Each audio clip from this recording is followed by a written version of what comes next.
Okay, so for once, we don't have to huddle too close around the mic. Thank God. This is at your 6'4" height. Yeah, Yes. like I actually 7'4". Are you? Yeah. I missed that. Yeah, a little known fact. I'm so intimidated by this recording studio. Greetings from the municipality of Anchorage, everybody. It's Joe Morrison and Jenny Marie Stryker. Okay, and Jenny, tell us a little bit about who you are, what you're doing, and why you took over my podcast, please. Yeah, why I stole it from you. So I am an Anchorage Urban Fellow, which is a new civic life-focused fellowship. I work at the municipality of Anchorage for Robert Harris, the CFO. And why I took over the podcast, it sounded like fun. And I listened to it, and I figure not that many people do, maybe. So I wanted to give it a shot. I don't know if that's mean. That is the gaping wound in my chest just gets bigger and bigger. All right. So and we're going to roll into your intro out of this intro. So it's like a double intro, very meta thing that we're doing today. Wow. Okay. That said, I think one piece of news. Do you remember the piece of news that I told you earlier today? Yes. So, yeah, go for it. A new fund is, well, not a new fund, but there's going to be a new request for That's right. So everybody, we're putting this out on the cast. We're putting it out on social media, and it's probably not on our website yet. The details are probably not on our website, but in 2018, in first quarter, with a deadline of March 31st, I would imagine, we are going to be accepting proposals for investment funds at the 49th State Angel Fund. Specifically, I think we are going to be looking for what we call seed and pre-seed proposals. So proposals that are putting equity into young companies, between $50,000 and say $200,000. That's a minimum of what we're going to be looking for. And there are many different people who have run these kinds of funds over the course of the last 5 years here at the municipality of Anchorage. So we encourage you to email me, morrisonjn@muni.org, check out 49saf.com, and learn more about what's going on. Mm-hmm. Okay. So I remembered all those facts. I just didn't say them. Okay. Well, yeah. Great. Without further ado, we'll move into your intro, and then we'll move into your interview. And someday I'll get to do interviews again. Yeah. You make an appearance. There's a spotlight. I make one appearance, and people should know that Jenny Marie is going to be doing some interviews going forward. Very DeSuero. DeSuvero. Okay, very DeSuvero. Our other urban fellow might be doing some interviews if she has time, because we should be putting these out more frequently. We apologize that we haven't done that. It's the holidays. I'm still a one-man shop. The urban fellows have lots to do, but hopefully this interests them and they can do some fun things surrounding Alaska and entrepreneurship. Final words of wisdom, Jenny? Happy New Year. Happy New Year. Happy holidays, everybody. Make resolutions. Go to the gym. Make resolutions. Go to the gym. Build model airplanes. Do fun things. Yeah. All right. Start a Roth IRA. Maybe if you're me. I don't know. What? Actually, I'd like to say that if you start a Roth IRA when you're very young, you're really going to do well in your older age when you head toward retirement. I'm aware I need to start one. Start your Roth IRAs, people in your 20s. Okay, Joe Morrison, let's listen to Jenny Marie's intro. See ya. I get a chance to talk to Kirk Rose of the Anchorage Community Land Trust and Randy Moore of the Alaska Investors Network. In the spirit of this podcast is about inclusion and accessibility, hence including me. So we talk a little bit about accessibility in their fields, which are pretty different of angel investing and microloans, but have a little bit more in common than I think you might think. We also talk about motivation for why these guys, what they do what they do, and how to create a broader entrepreneurial ecosystem. It's an exciting one. It's a great one, not only because I'm hosting, and I hope you guys enjoy it. Bye. So I was wondering, first thing, could you guys both give a little introduction and tell us who you are, what you do in the angel/entrepreneurial community? Yeah. Hey, I'm Kirk Rose. I'm the executive director of the Anchorage Community Land Trust. I don't do anything really in the angel community, but I am starting a small business loan fund for entrepreneurs in targeted geographies in 2018. And I'm Randy Moore. I am the secretary of the Alaska Investor Network. As a network, we have, I am not certain the exact number, but 30 plus members in the network, we seek to find startup companies that are worthy of investment and look like they would make a reasonable return on our investment. Sometimes you hit it, sometimes you miss. Great. So, Kirk, you mentioned that you're not in the angel community, and I want to acknowledge we have two really different fields represented here. We have the angel community and we have the entrepreneurial community. So, can both of you take a whack at defining what is angel investing for you, Randy, and what does entrepreneurialism mean to you, Kirk? So, angel investing is that sector after the entrepreneur has exhausted everything out of their own pocket. They've annoyed family and friends to the point those folks are not willing to put any more money in. And then along comes the angel community. We usually stand in before what are known and rather well known as the venture capital folks.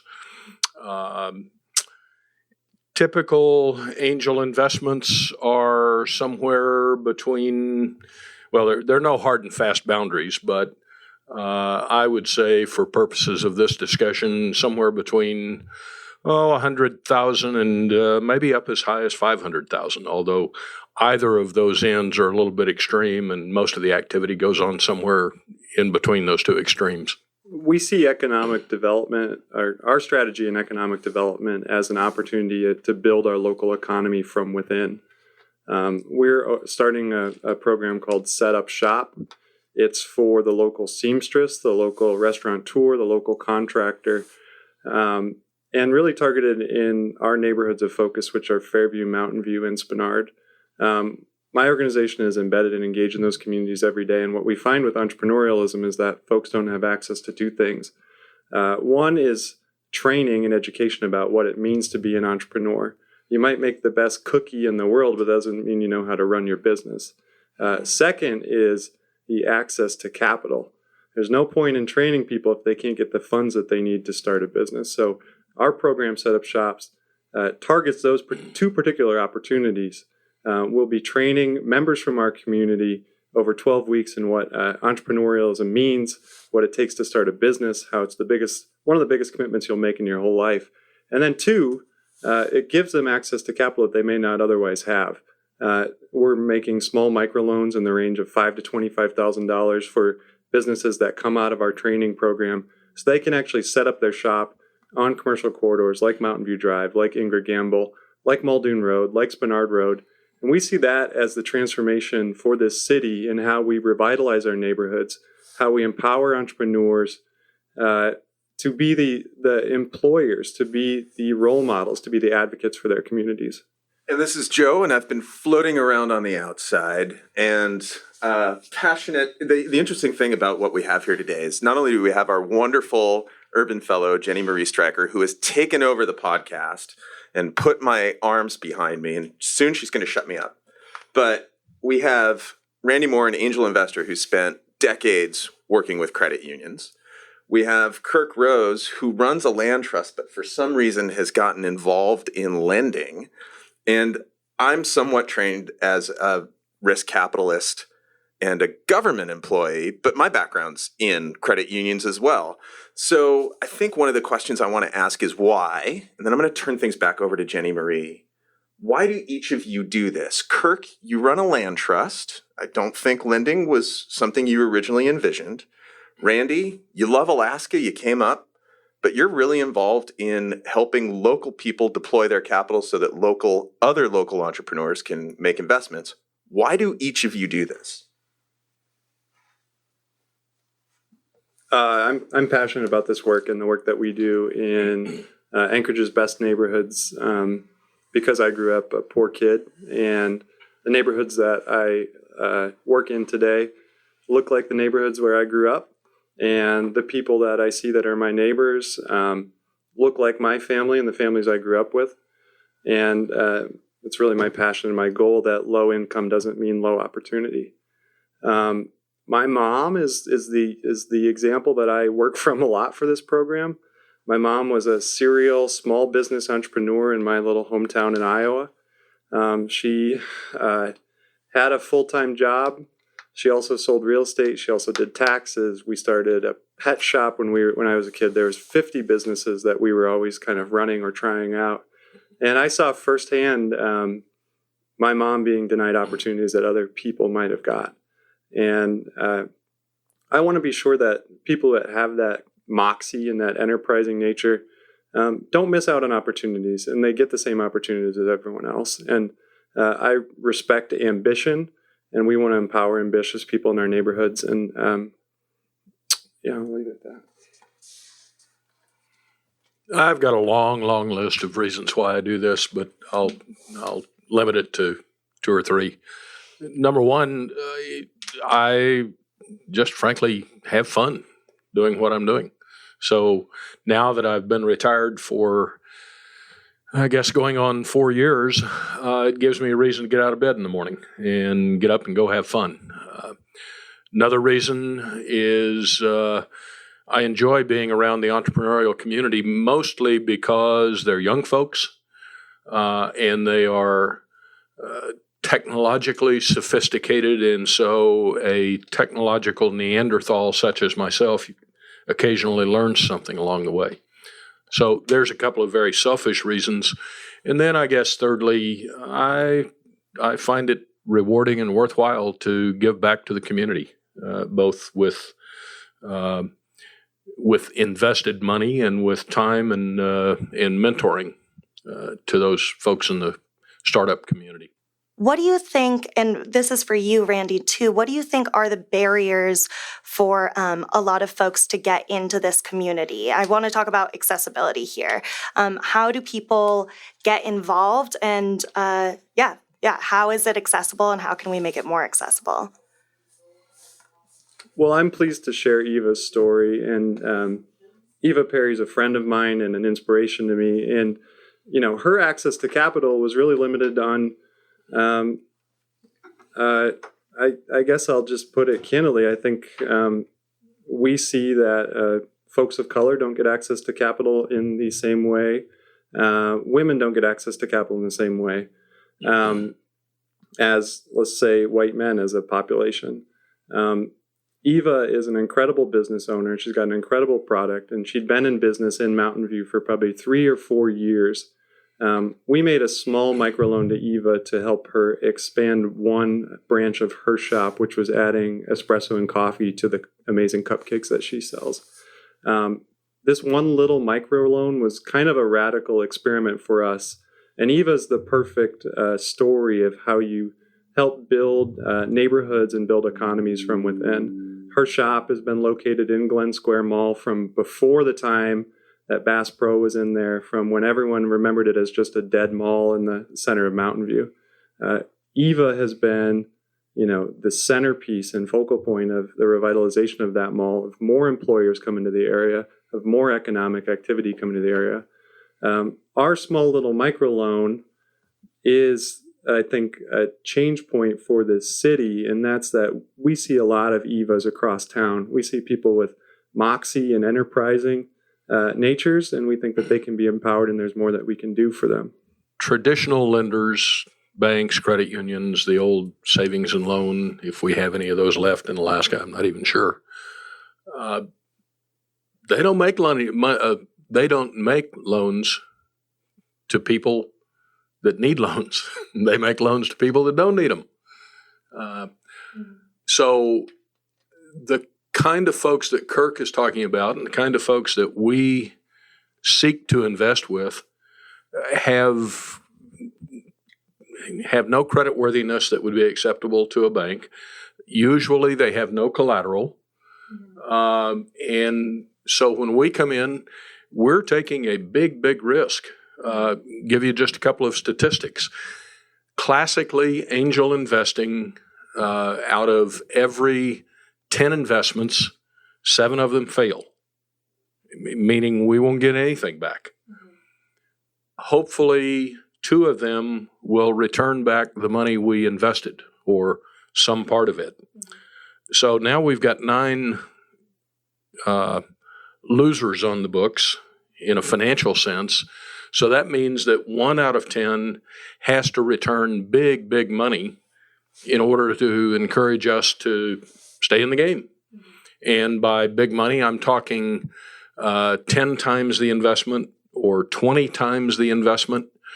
Those are not the folks that Kirk's dealing with. This young lady that he's talking about that's making cupcakes, she's not going to build a business that's going to return 10 times or 20 times somebody's investment. So that's one of the challenges we have in Anchorage and in Alaska generally. We don't see a lot of companies that are going to scale to return 10 and 20 times the investment for people providing equity capital. A question that's not about optimism, but rather about need.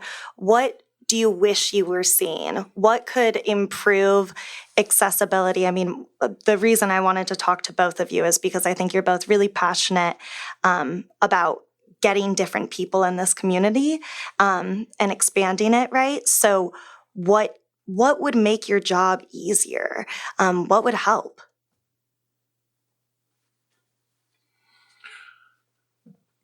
I don't know that there's a silver bullet to the thing that I think is needed and that would help us. What I'm referring to is just better connectivity in the community and better awareness. And if we had tons and tons of money, I suppose we could take out advertisements on TV and radio to let the world know we're here. But we don't have tons and tons of money. We're doing this on a bit of a shoestring, and so it just takes time. But others that I am involved with in the startup community and what Kirk has referred to and we refer to as an ecosystem, we're frankly proud of where we've come and where we are. But it's a slow, grinded out process, and we're dedicated to doing that. Can I press you one step further? What do you mean by connectivity and awareness? Do you mean people showing up to a startup weekend? Do you mean folks cold emailing other folks? Do you mean just a general idea that when you talk about entrepreneurial ecosystem, the lower 48 thinks Alaska's involved in that too? Like, what is that connectivity? What would that look like? Well, you touched on all the things that I believe are an important ingredient in that connectivity. The startup community doesn't, or the entrepreneurial community doesn't especially know we, the investor network, are here. They don't know what other resources exist in the community. We don't know necessarily who the startups are. We try to stay connected with the startup weekend and the business plan competition, all those kinds of things. But it's just a challenge for everybody involved. And you touched upon Alaska versus the outside. 8 or 10 or perhaps even 12 of us in the Alaska Investor Network are investors in the Seattle Angel Fund, which obviously is based in Seattle. One of our objectives for doing that was to see what others are doing and learn from them and to gain from their sophistication. But another, and frankly selfish, objective is Seattle Angel Fund has a stated Pacific Northwest investment objective, Pacific Northwest being inclusive of the state of Alaska.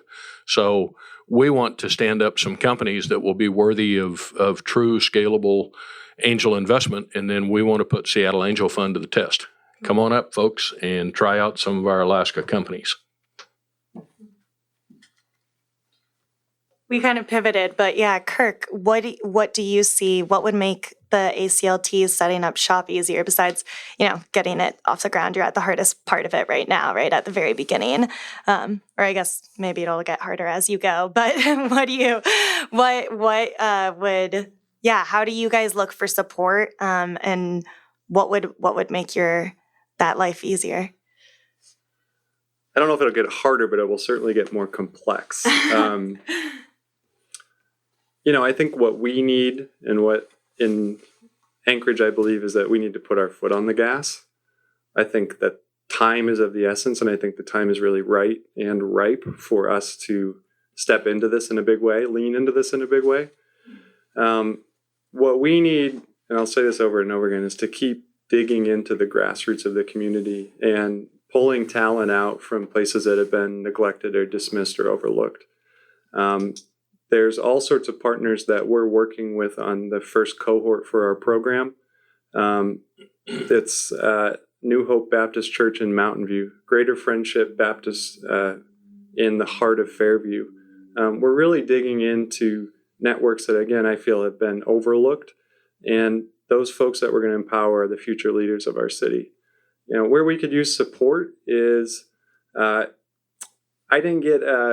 not running this loan fund because I'm some hotshot banker. We're running this loan fund because we see entrepreneurialism as a way to keep revitalization efforts moving in our neighborhoods and to create wealth in our neighborhoods. The support that we need is the technical assistance of support from established businesses, folks who can volunteer their time to help us develop logos for these new businesses, to help our business owners when they have a space layout that they want to work through or a complicated lease. It takes a village to support these entrepreneurs, and when you're an entrepreneur, you can encounter just about every challenge that you could ever imagine, from a complicated lease arrangement with a strange owner that you've never met, to inventory challenges from across the globe, to marketing challenges, to specific populations that you work with, say if you're Somali or Sudanese.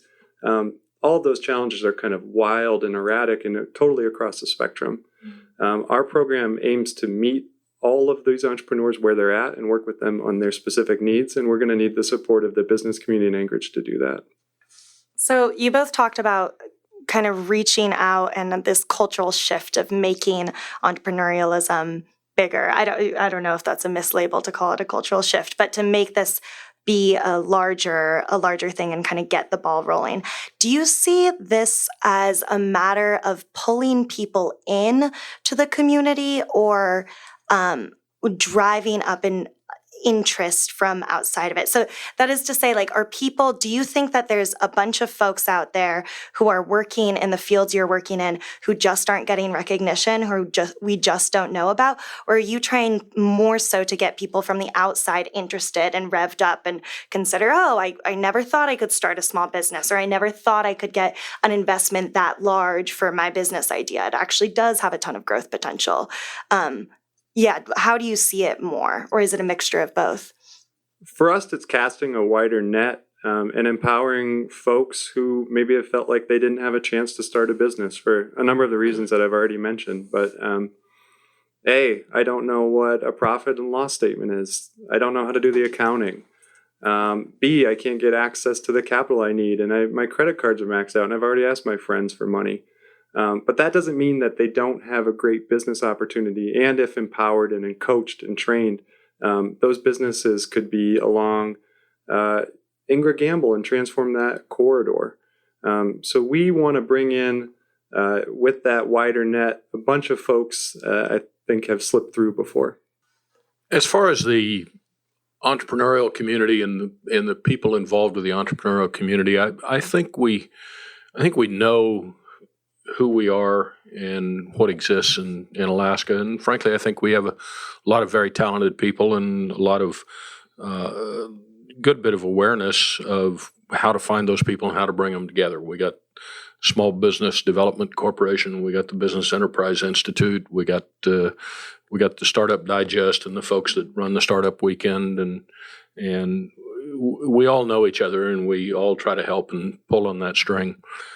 So I think it's just greater awareness of what's going on in the community and how to get ourselves better connected and more attuned to events and the players and the participants that need help at any particular time. Now, on the other side of that coin, in terms of the group I represent, we are always looking for more folks that we can bring into our Alaska Investor Network because if things take off, you almost can never have too much capital at hand to put to work and to deploy.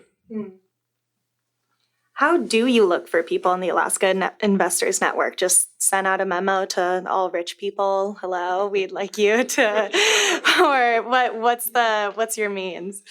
I'd like to point out I haven't gotten that memo deservedly. It's Joe here. I think mostly what we've done thus far is word of mouth and introductions on a one-on-one basis.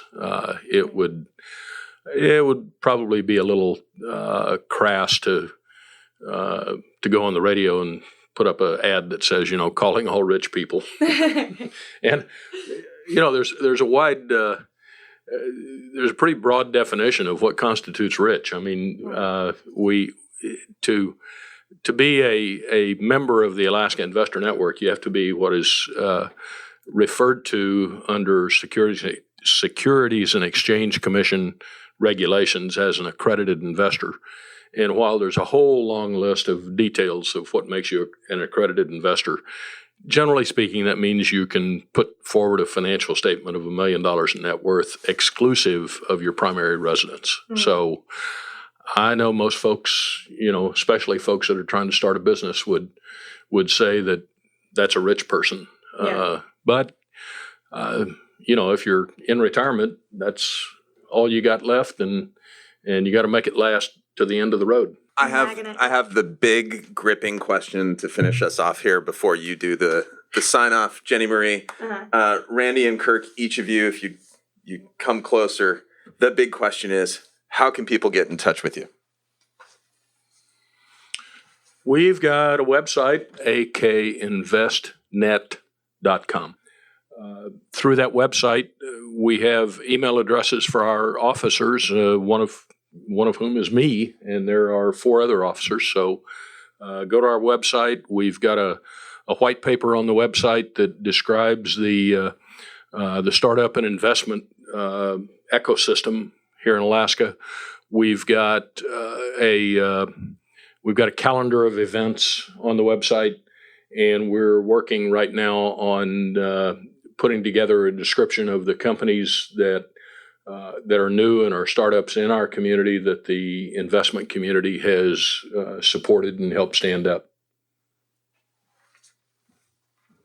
Setupshop-ak.com is the website for Setup Shop. Our applications for our first cohort, you can be part of the famous first cohort that we're going to operate, are due on February 2nd.